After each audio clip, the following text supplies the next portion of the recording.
Here we go now.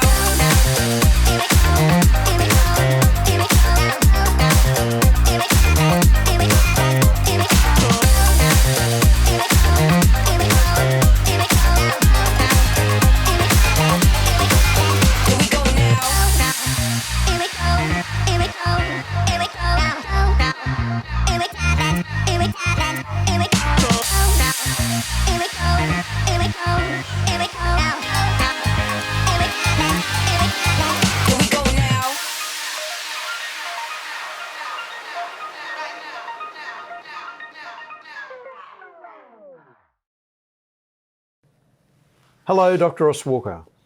I'd like to talk to you about a very, very exciting product.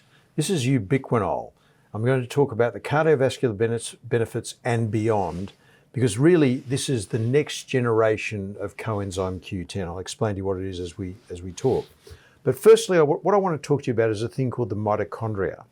Now, what is the mitochondria? The mitochondria is the fuel pack of the cell. This is what gives the cell energy. So it doesn't matter what sort of flash car you drive. If the car doesn't have some sort of energy source, the car doesn't move. And in the same way, if your cells don't have the energy coming from this mitochondria, your cells don't move and your cells don't work. So it's important, especially as we get older, to maintain high quality energy in our body.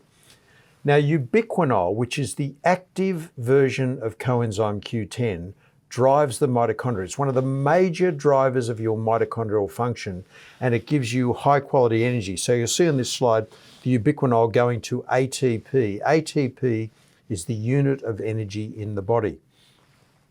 Now, just let me explain to you a little bit about ubiquinol. It's a fat-soluble vitamin-like substance, and it really has two functions. One, it promotes energy, as I've said, but two, it acts as a very, very powerful antioxidant. It's in every cell in the body. And the point is, you'll say, well, look, if I eat a good diet, why do I need to supplement? Well, in the case of ubiquinol, yes, you can get all the ubiquinol you need from your food. You can get 100 milligrams of ubiquinol if you have 10 kilos a day of broccoli. If you have 1.6 kilos a day of sardines, that'd be fun. Or 3 kilos a day of beef. That's how you get ubiquinol, or you can swallow it in a pill. Now, ubiquinol is made by Canica. Canica have a patent on ubiquinol around the world, and it comes from yeast fermentation. Now, here's the problem with ubiquinol. As you age, and 30 is the peak of your life, and for anyone listening to this, unfortunately, our body was designed to wander around a jungle with a spear for 30, 40 years, have your head ripped off by a saber-toothed tiger or die of some infection. We weren't designed to go really past about the age of 40. So 30 is the peak of your life, and from there you start developing osteoporosis, what we call sarcopenia, which is loss of muscle mass. So things don't work as well. No high-performance athlete is as good in their 30s as they were in their 20s because they've hit the peak of their life. When you hit 50, there's an enzyme called diapherase that metabolizes inactive CoQ10, so what you'd get if you took an old supplement like ubiquinone, to active ubiquinol. And so even if you took CoQ10 in the old supplement form, you're not getting the same amount of ubiquinol in the mitochondria, and therefore you're not getting the same amount of energy. And you can see here clearly on this slide how ubiquinol decreases as we get older. And as you get towards 80, there's probably not too many people at that age listening to this talk today, but you can see a significant reduction in the ubiquinol levels in your cells as you age. And some of the reasons why ubiquinol declines with age is, firstly, as I've said, you lose the enzyme that gives you that ubiquinol, but there's increased metabolic demand. So our cells have to work towards keeping things working.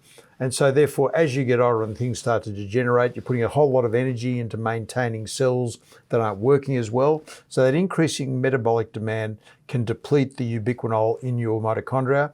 Different diseases can certainly do that.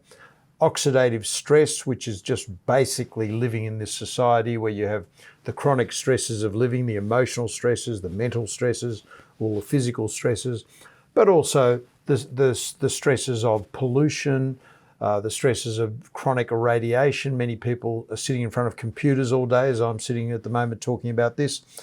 Then obviously our diets, the Western diets, don't have a lot of CoQ10 in them, as I've demonstrated before.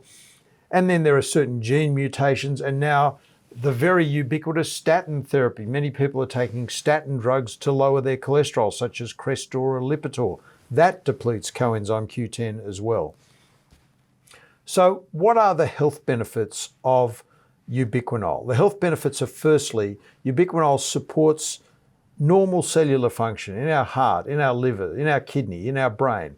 So it's good to have a good dose of ubiquinol running around those areas. It increases your energy. I take 150 milligrams of ubiquinol every day purely to give me energy. I'm not on a statin, so I use it just to give me energy because I'm getting older. Not that old, of course, but getting older. It gives you stamina. It's very good for sports. It helps with fertility for males, and it gives you, as I said, more energy. It's a fatigue fighter. That's the non-cardiovascular benefits. So let's look at, say, for example, stress management. What's the evidence there? This was a study where they gave people 100 milligrams of ubiquinol a day. I think that the dose should be about 150 milligrams, but they gave them 100 milligrams a day and found their job satisfaction score increased. Their physical complaint score decreased. The feeling of stress decreased when they were on ubiquinol. And then you look at chronic fatigue syndrome. Probably about 10% of society don't have as good a mitochondrial function as everyone else. And if those people, say, for example, get glandular fever in their 20s and 30s, they can often develop this chronic fatigue syndrome. There are many other causes of this. But people who had chronic fatigue syndrome also have disrupted sleep. They don't think as well. And this is showing that giving 150 milligrams of ubiquinol a day certainly improves sleep, certainly improves their ability to think.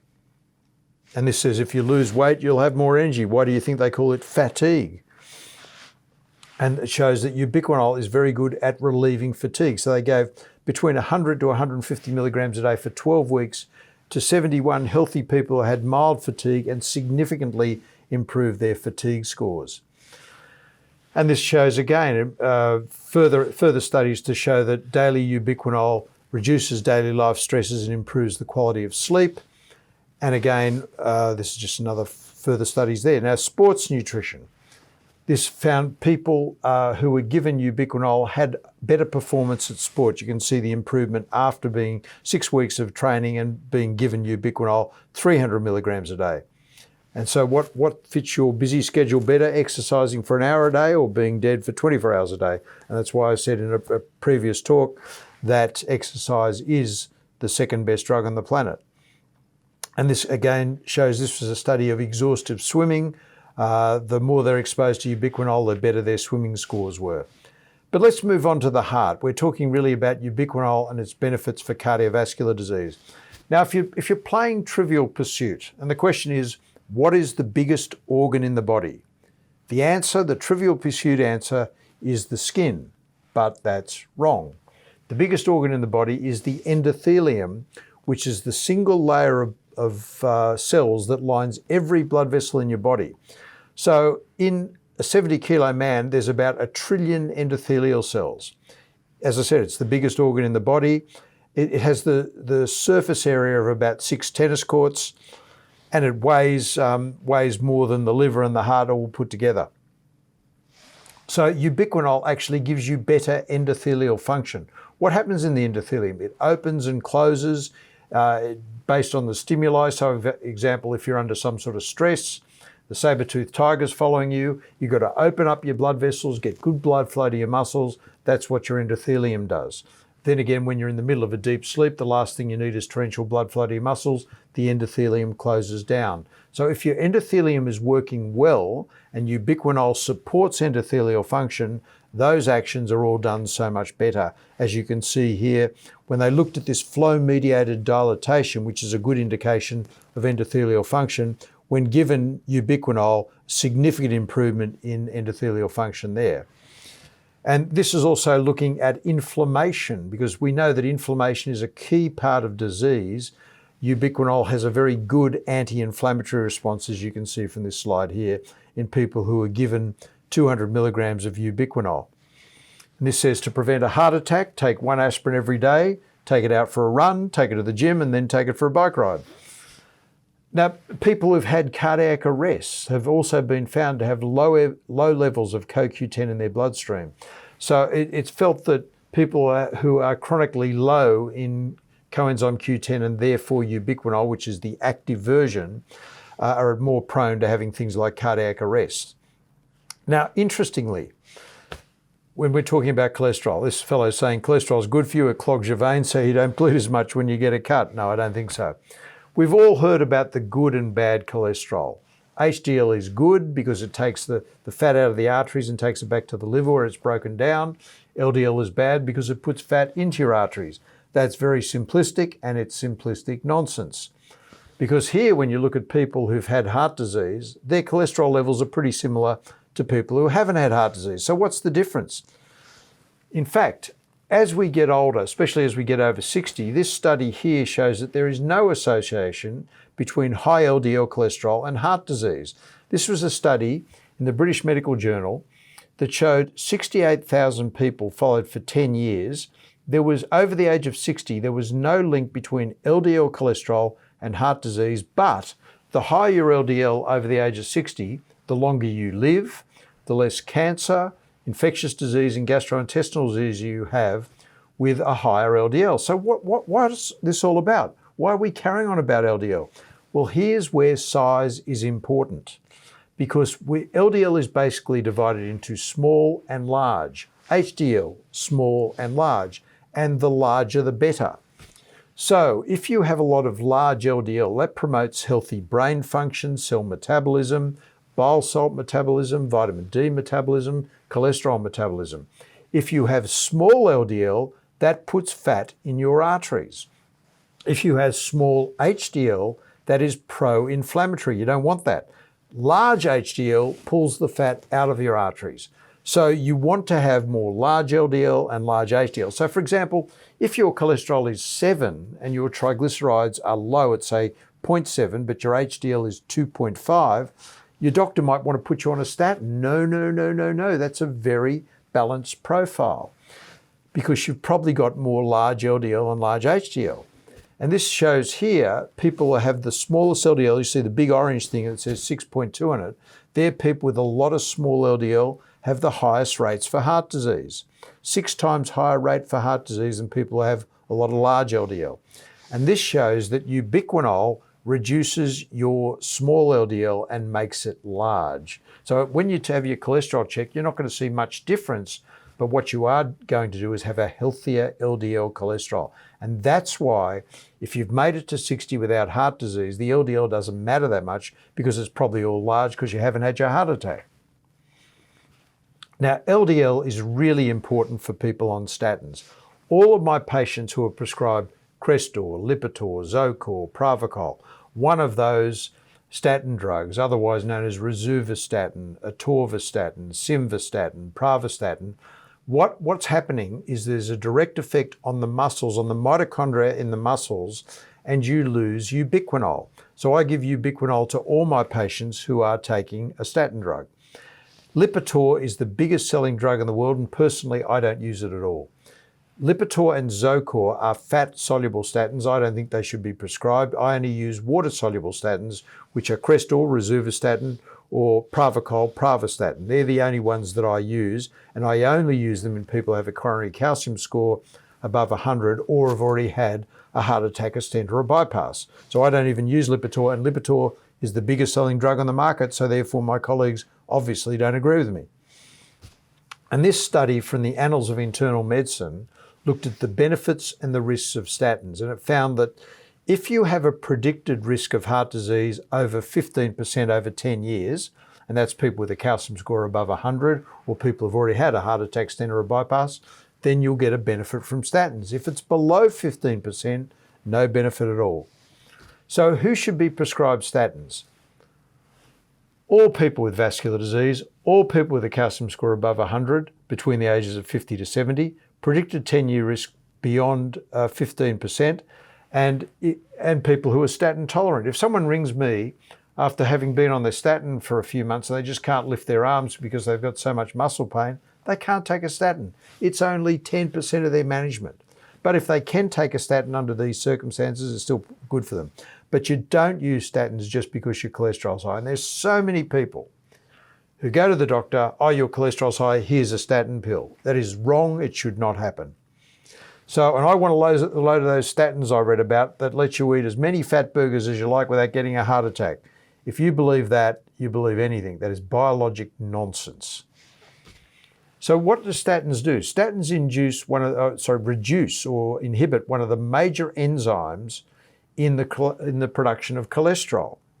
But one of the problems with that is there's collateral damage because it also inhibits the metabolism of ubiquinol, the metabolism of vitamin K2, the metabolism of selenium. So that's why it's important to think about supplementing with these things. And this shows that statins directly reduce your coenzyme Q10 levels, thus my use of ubiquinol in this situation. A 45% reduction in CoQ10 levels in people who are given 80 milligrams a day of atorvastatin or Lipitor.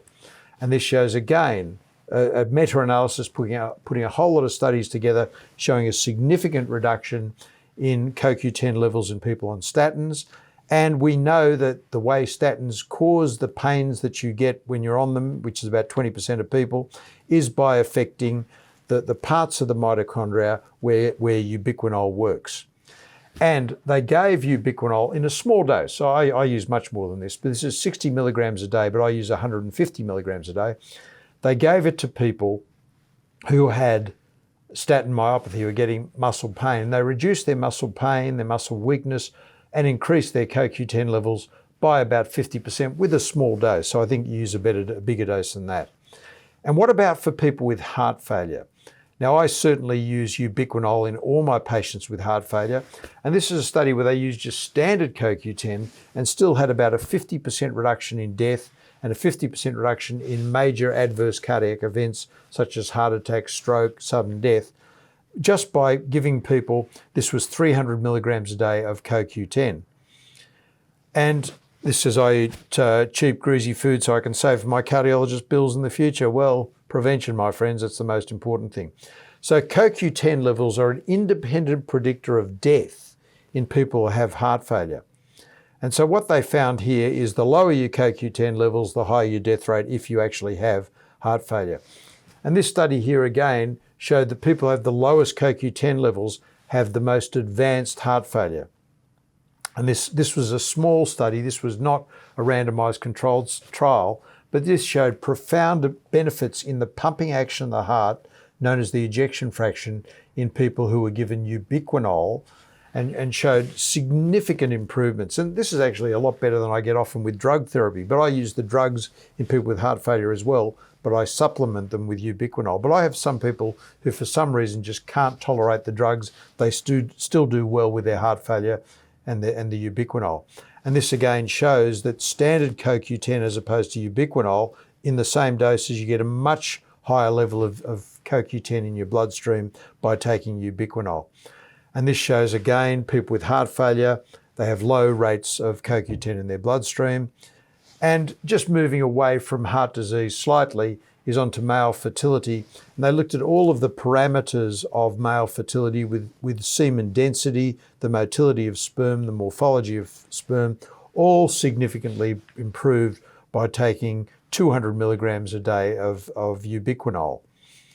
Other clinical studies have shown improvement in diabetes, improvement in quality of life scores for elderly people, certainly improvement in some children with Down syndrome, fibromyalgia, autism, periodontitis, infertility. There's some work with Parkinson's as well. And this is a study where they gave CoQ10 to people and selenium, just elderly people who are otherwise well, and showed around a 50% reduction in death over supplementation over a 4-year period when they looked at them 10 years later.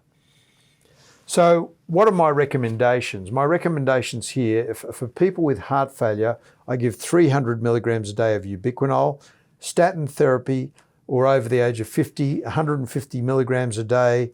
To get the ubiquinol levels in the normal range in younger people, 100 milligrams a day is fine.